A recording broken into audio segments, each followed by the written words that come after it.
Hello दोस्तों, मैं हूँ श्रुति। आज मैं आपके लिए लेकर आई हूँ शी इज़ दी वन का एपिसोड 14 इन हिंदी। इससे पहले रिक्वेस्ट है, अगर आपको मेरी वीडियो अच्छी लगे तो प्लीज़ मेरे चैनल को सब्सक्राइब कीजिए और लाइक कीजिए। और अगर आप चाहते हैं मैं किसी और ड्रामा का भी हिंदी एक्सप्लेनेशन करूँ तो प्लीज़ कमेंट करके लिखिए। मैं मोस्ट रिक्वेस्टेड ड्रामा को हिंदी एक्सप्लेनेशन ज़रूर करूँगी आप सबके लिए। तो चलिए अब शुरू करते हैं। जिनशन को शॉपिंग करवाने के बाद ये जिनशन को अपनी माँ से मिलवाने के लिए एक रेस्टोरेंट में ली जाती है। वहाँ योये के मम्मी पापा पहले ही बहस कर रहे होते हैं। योये की मम्मी अपने हस्बैंड की इंसल्ट करते हुए कहती है, तुम्हें तुम्हें अभी भी शर्म नहीं आती है?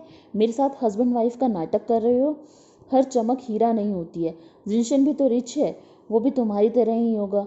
योये के फादर कहते हैं कि ऐसा नहीं है, तुम प्लीज़ मुझे कुछ भी कह लो, जिनशन से कुछ मत कहना, वो एक बहुत ही अच्छा इंसान है।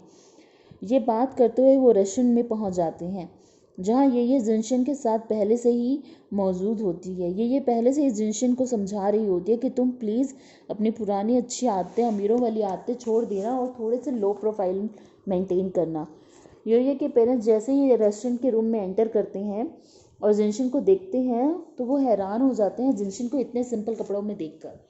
ये अपनी माँ से कहती है, जिनशन अमीर फैमिली से ज़रूर है, वो अमीर फैमिली में पैदा ज़रूर हुआ है, पर ये उसकी मजबूरी थी, वह उसमें कुछ भी नहीं कर सकता, ये सब किस्मत का खेल है। फिर वो सब अपनी चेयर्स पर बैठ जाते हैं।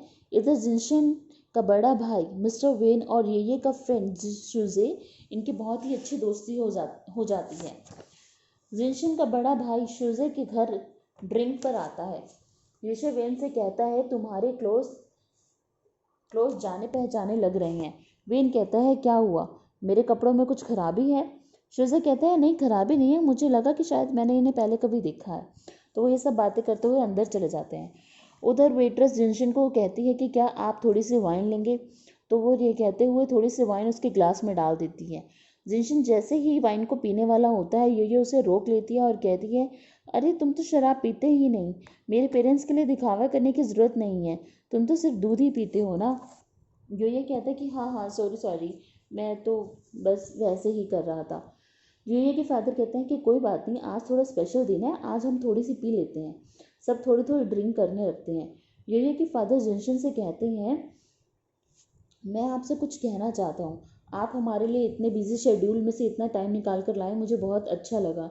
ये की माँ कहती है, ये इंसान थोड़ा बूढ़ा हो गया, ये पहली बार ससुर बना है ना, तो इसलिए ये थोड़ा पगला भी गया है।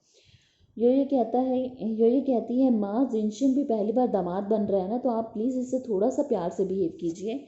ये की माँ कहती है, ऑफ कोर्स मैं जिनशन से बुरा बर्ताव क्यों करूँगी, वो एक नॉर्मल पर्सन है, मुझे अच्छा लगा कि वो तुम्हारा ध्यान रखता है।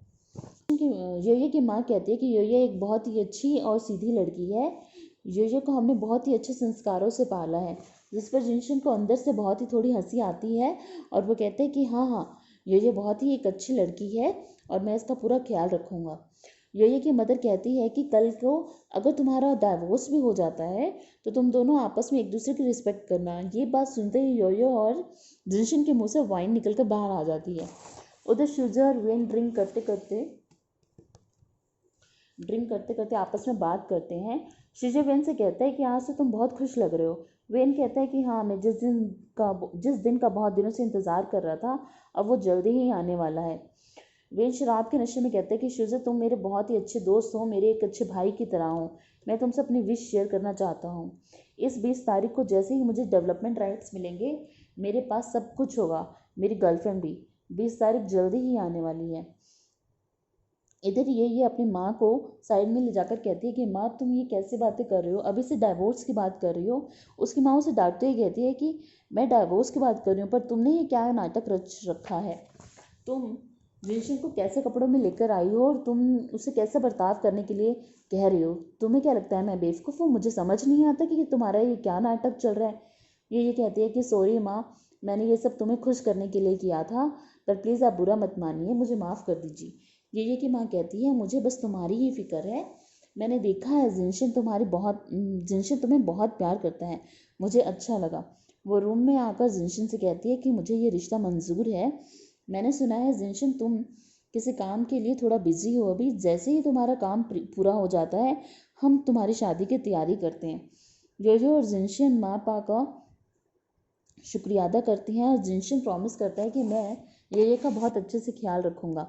जिनशन पार्क में योयो के साथ घूम रहा होता है और घूमते हुए कहता है कि देखा ना, मैंने तुम्हारे मम्मी पापा को कितनी जल्दी मना लिया।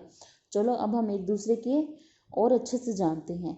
मैं तुम्हें अपनी हॉबीज़ बताता हूँ, अपनी लाइक और डिसलाइक बताता हूँ, तुम भी मुझे अपने बारे में बताना। ये कहती है कि चलो ठीक है, मैं पहले तुम्हें अपनी हॉबीज़ बताती हूँ। ये जिनशन को एक प्लेग्राउंड में ले जाती है जहाँ वो बहुत खेलते हैं, बहुत मस्ती करते हैं। उधर श्यूज़र नोटिस करता है कि जो कोट वेन ने पहना था ये वही कोट था जो कि उस इंसान ने पहना हुआ था जो कि युआन सिया से लास्ट टाइम में मिला था। तो उसे वेन पर शक होता है और वो उसे एक रेस्टोरेंट में बुलाता है। जैसे ही वेन रेस्टोरेंट में पहुंचता है, श्यूज़र से कहता है कि युआन सिया कहाँ है। वेन कहता है कि युआन सिया तो मेरे भाई के साथ है। श्यूज़र कहता है कि तुम नाटक मत करो, जिनशन के साथ ये है, सिया नहीं है, सिया तुम्हारे पास है, मुझे बताओ वो कहाँ है। वेन कहते हैं कि क्या तुम पागल हो चुके हो, तुमने ज़्यादा ही पी ली है। श्यूज़र कहता है कि मेरे पास तुम्हारे इसका प्रूफ है, देखो ये फ़ोटो जिसमें तुम और यानसिया एक साथ हो। ठीक है, इसमें शक्ल नहीं दिख रही है पर मुझे पता है ये तुम हो, ये तुम्हारे ही कपड़े हैं। और वो उसे एक पंच लगा देता है। वेन इसे कहता है कि तुमने सिर्फ कपड़ों के सबूत पर कैसे मान लिया कि ये मैं हूँ, ये मैं नहीं हूँ, तुम्हें कोई गलत फहमी हुई है। इतने में श्यूज़र वेन को दोबारा पंच करने लगता है और पंच करते करते नीचे गिर जाता है। वेन कहता है कि किसी पर भी इल्ज़ाम लगाने से पहले पूरे एविडेंस होने चाहिए, उसके बाद ही उस पर इल्ज़ाम लगाना चाहिए। तुम जाओ घर और अपनी चोट पर कुछ दवाई लगा लो। ये सब कहने के बाद वेन वहाँ से जाने लगता है और साइड में जाकर युआनसिया को फ़ोन करके कहता है कि श्यूज़र को हम पर शक हो गया है।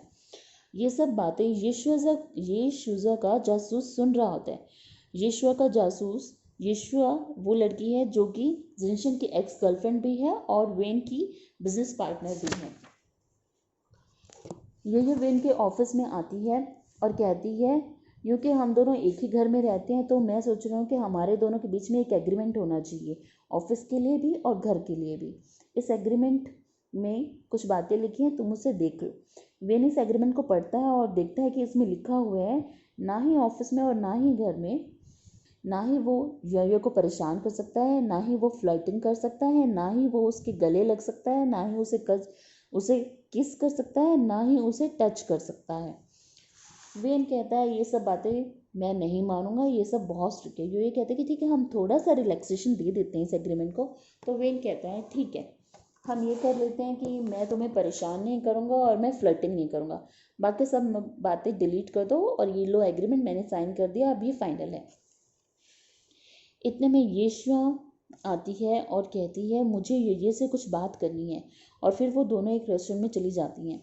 येशुआ ये से कहती है जिनशन की पसंद भी कैसे अजीब हो गई है, मैं कितनी एलिगेंट हूँ और तुम बिल्कुल अपोजिट हो। येशुआ ये से कहते किसी भी ऐसी चीज़ के पीछे मत पड़ो जो तुम्हारी कभी नहीं हो सकती और ना ही मैं होने दूंगी। ये कहती है कि मत भूलो कि जिनशन मेरा फियांसे है, मुझे डराने की कोशिश मत करो। येशुआ कहती है कि चलो अब हम इक्वली फाइट करते हैं और देखते हैं कि जिनशन किसका होगा। ये कहते हैं कि मैं तुम्हारी बात क्यों मानूं, मैं जिनशन को कभी अकेला नहीं छोड़ूंगी, जिनशन मेरा ही है। ये बात कह के वो वहाँ से चले जाती हैं। ये ऑफिस आती है और जिनशन उनसे पूछता है कि क्या तुम ठीक हो, क्या येशुआ ने तुम्हें कुछ कहा। वो कहती है कि नहीं, मैं ऐसा कुछ नहीं है, मैं बिल्कुल ठीक हूँ, और वो ये कहकर चली जाती है। इतने में येशुआ वहाँ आती है और विन जिनशन से कहती है कि ये भी इतनी नर्वस नहीं थी जितना तुम लग रहे हो। फिर वो दोनों एक चेयर पर बैठते हैं और कहते हैं कि येशुआ उसे कहते हैं कि क्या हम दोबारा एक साथ नहीं हो सकते, क्या तुम उसे छोड़कर मुझे प्यार नहीं कर सकते, हम दोबारा शुरुआत कर सकते हैं। वेन कहता है कि ऐसा नहीं होगा, मैंने तुम्हें पहले ही क्लियर कर दिया था कि मैं अब तुम में कोई इंटरेस्टेड नहीं हूँ, मैं ये से प्यार करता हूँ, अब इस बात को बंद करो और चलो अब हम काम करते हैं। ये की ऑफिस कलीग शेयरिंग कहती है कि तुम्हारी दुश्मन बहुत चालाक है, तुम्हें थोड़ा संभल के रहना चाहिए, तुम्हें जिनशन से अपनी नज़दीकियाँ बढ़ानी होगी। ये कहती है शेयरिंग तुमने ही हमारा एग्रीमेंट बनाया था, तुमने ही कहा था कि ऑफिस में दूर रहो और अब तुम ही कह रही हो कि मैं उसके नज़दीक आ जाऊँ। शेरिंग कहती है कि पहले बात अलग थी और अब बात अलग है, अब थोड़ा फॉरवर्ड होना पड़ेगा। वेन ये को घर ले जाते हुए उससे पूछता है कि क्या तुम नाराज़ हो, क्या तुम्हें बुरा लगा कि मैं इस यीशु के साथ काम कर रहा था। ये कहते कि नहीं, ऐसा नहीं है, मुझे बुरा नहीं लगा, मुझे पता है ये तुम्हारा काम है, तुम्हें काम करना पड़ेगा, मुझे बिल्कुल बुरा नहीं लगा।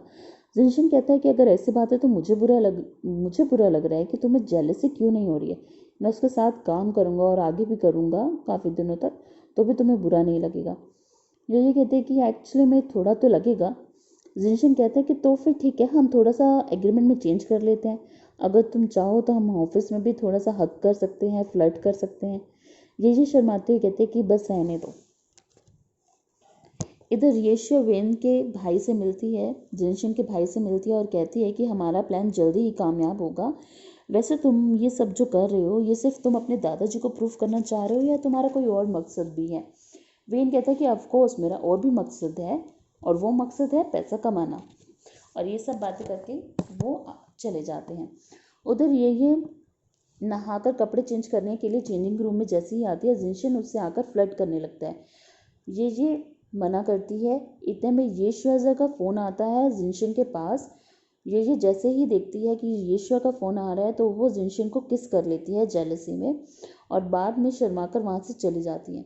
अगले दिन जब जिनशन ऑफिस जल्दी चला जाता है तो जिनशन का नौकर योगी कहता है कि योगी तुम्हें उसके लिए थोड़ा ब्रेकफास्ट बनाकर लेकर जाना चाहिए। ये ब्रेकफास्ट लेकर ऑफिस जाती है पर जिनशन वहाँ नहीं होता है। वो ब्रेकफास्ट शेरिंग को दे देती है और कहती है कि तुम ही खा लो।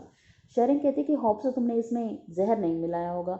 ये कहती है कि चुप भी करो, इतनी बकवास मत करो, मैं अपने ही फियांसे को क्यों मारूंगी।